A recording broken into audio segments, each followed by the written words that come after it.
Hey guys, what's going on? Last episode we covered some of the wiring I've done in preparation to install the relay and fuse panel. So today I'm going to cover that. I picked this up on Amazon. It has 6 relay slots and 6 fuse slots, and one of the relay slots is a bigger relay. It's a 40 amp relay, heavy duty. So we are going to start wiring this up, putting the pins into it, and getting it installed in the vehicle. So in this relay panel, there are no terminals in here. We have to install them all. They do this so that you don't have multiple connections. You can just run them into this and crimp it. So we need to pop the bottom off of here. There's just a couple of tabs. Might have to grab a screwdriver because they're pretty tight. So with this on there, all your wires are going to come in the one end here. I wish that this was interchangeable, flipped around, but it's not. So all the wire, you only have one choice of which direction it's going to come in. You lose a little bit of flexibility, but it's not too big of a deal since we're building our own harness. So now we have a big hollow empty box with a bunch of empty slots in the bottom. Now I made a kind of a schematic on my iPad last night in preparation for this because I didn't want to screw anything up and run out of these connectors, because I don't know if they're a standard size connector. I probably have some of these, but not all of them in stock. So what I did is I have a picture of the fuse panel. This came in the instructions. I inverted it so I could see everything on the bottom. And some of this stuff will be routed differently. I just tried to print it on here the way that everything's hooked up in an orderly manner. I have actually 3 cooling fan relays. So if you're not running PCM controlled fans, that immediately removes 3 relays from the equation. I have a starter relay. If you're running the starter on your ignition switch, you don't need that. You really only need the 2 relays for the basic engine control. One is for the fuel pump, and the other one is the EFI relay, or the main relay. And then for the 6 fuses, one is for the fan. Like I mentioned in the last video, I chose to separate bank 1 and 2 just for redundancy and safety. If one bank goes dead, hopefully I can get off the road safely with the other bank running. Now obviously if the PCM or the control fuse blows, you may lose operation of the engine, but at least separating this into 4 fuses, we kind of reduce the risk of losing the whole system if something shorts out. I have a battery fuse. This is a constant 12 volt fuse that's going to power up a couple of the relays, power up the PCM, and also go out to our OBD2 port.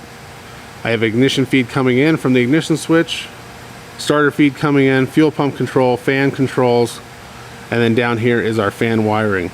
So I'm going to wire this whole thing up. If you're not running a starter relay or fan relays, you guys can eliminate all of this stuff.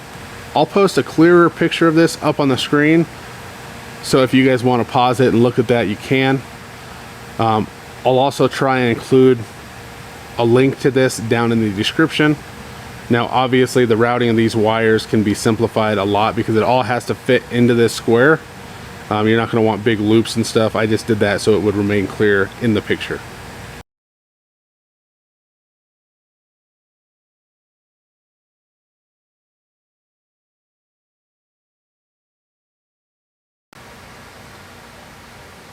So I'm just going to lay this on the bench upside down in the same orientation that I have it here on my tablet. And I'm going to reference this. I know where my main battery lead comes in. I also have 2 red wires tied into the same connector.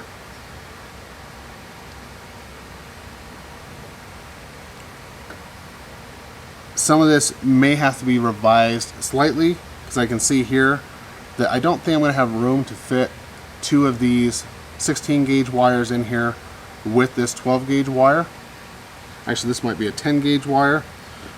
So I'm just going to do one, and I'm going to revise the drawing a little bit. We have some flexibility since it's not set in stone. And that's why I drew everything on here, so I know what connections have to go to this fuse panel. Because once I crimp these, the only way to change it is to cut it off and put a new terminal in there. When I crimp these connections, I'm going to use these crimping pliers. They will fold these two tabs over the wire.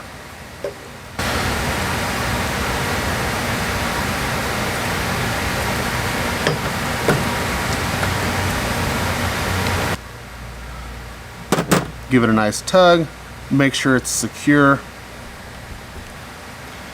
And then there's two ears on the back. We'll crimp those over the insulation. Probably have to squeeze them together a little bit first. So now that that is done,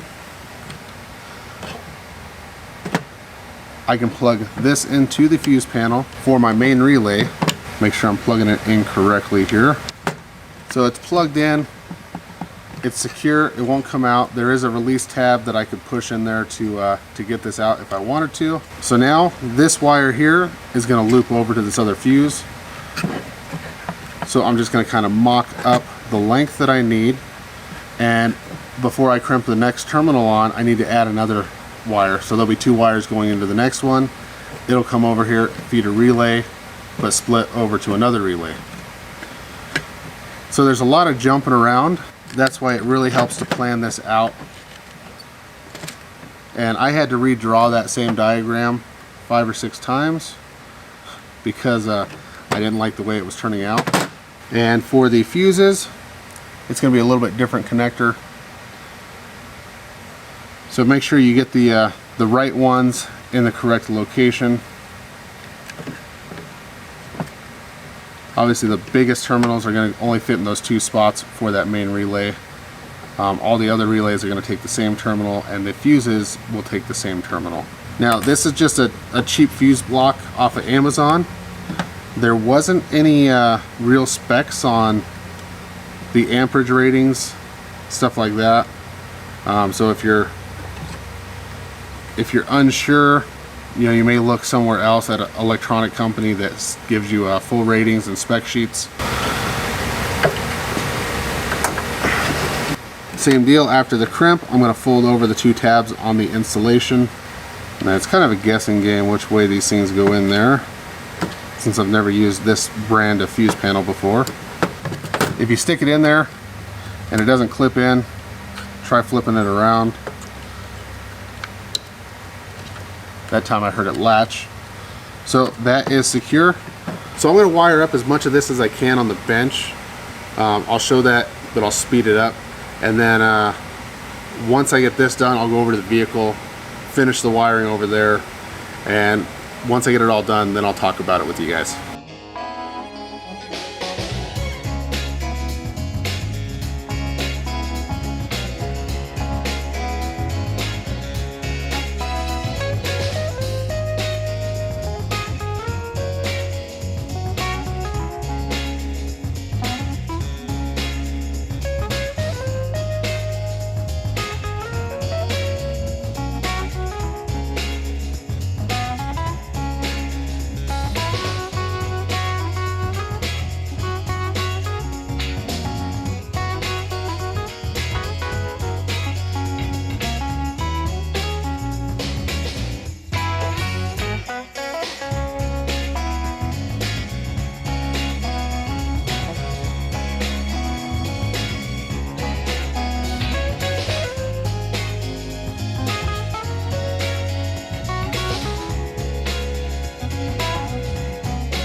Now I've got quite a bit of this pre-wired.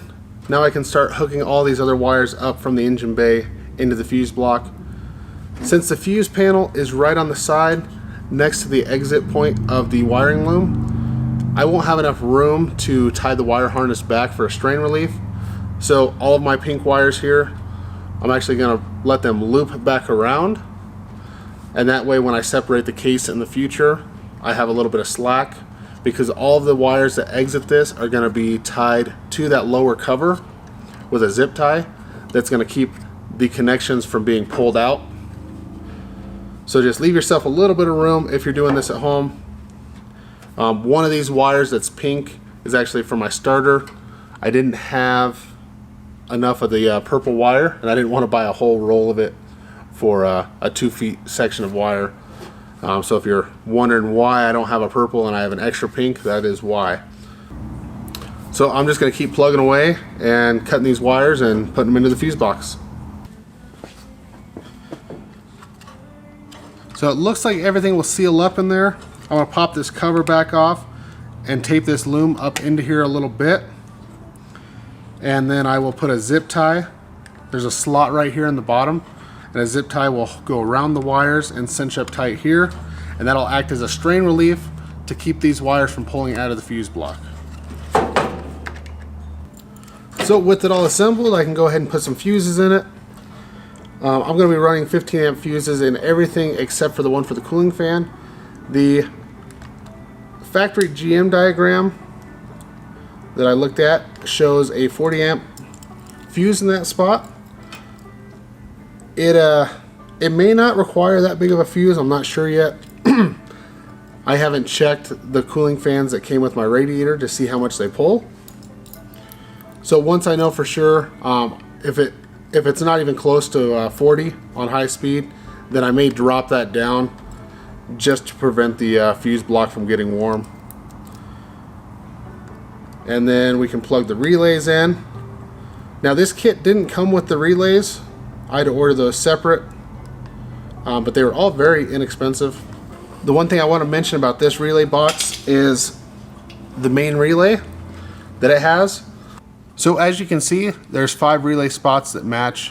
One of them is different. So this relay here is what goes into the 5 slots. We've always called it a 5-pin Bosch relay. They're a 30 or 40 amp relay. This one I had to trim it down a little bit because it had the spot for a mounting bracket. This here is the relay that goes in that other slot. And as you can see, it has 2 terminals that are a lot bigger than what this Bosch 5-pin relay has. So even though they're both rated at 40 amps, this one is a 30-40. And what that means is it'll handle 40 amps when you turn it on, and then 30 amps of continuous use. But if you're running these at 30 amps, they're gonna get hot. The terminals are smaller. You know, you're gonna have issues. If you run one of these for your main relay, then you'll be better off. I know I'm running these for the cooling fans, but the load is split between 2 different relays at any one time. So we shouldn't have an issue. The factory GM unit uses these style relays for the cooling fan. They also use one of these for the PCM relay, but since this kit came with the upgraded one, I went ahead and went with that. And this is actually a Nippon Denso relay, typically found in a Toyota. But everything should plug right in. Since it's never been plugged in before, they're kind of tight. And then a couple of the relays, I trimmed these tabs off because the lid interfered with them. So I'm going to put these on this one side. And I did screw up a couple of the wiring deals. I crimped them too soon or put them in the wrong spot. Luckily the kit did come with a few extras, and several of these relays we didn't use that center terminal. So I had extras from that as well. It came with a few extras for the fuses. A couple of them I wanted bigger terminals, and I used a weather pack connector from my stock. And it didn't fit quite as good as the original one, but it did click in. And then with that in place, the lid snaps on. I'm not sure if I'll label this on the outside or just put something on the inside. I'd probably do it on the inside just so it looks sleeker under the hood. But all in all, I think that's a pretty good relay box. It's like 12 or 15 bucks on Amazon. You got to buy the relays separate. Altogether, I probably have $25 in that. I definitely have a lot more in the wiring harness material than I do in the relay box. Some of these other wires, I just left them on the spool because they're going to run towards the front of the vehicle and towards the back of the vehicle and into the cabin, and then and I'll trim them down once I get them inside. Actually, two of them are going to go over to the original connector. One is going to be the ignition on. One is going to be the start signal from the ignition switch. And those both come from that center bulkhead connector. And then my other group of wires that I have down in here, those will go in there for the data link connector and the check engine light. So I may have to run, actually I got one for the fuel pump as well. So we got several wires that have to be run inside. So I'm going to be putting a grommet in the firewall and running the wires in there because I don't have enough room in that bulkhead connector. I was really looking for stuff I could delete out of that harness, but I've trimmed down everything I can, and there's only a couple extra spots in there.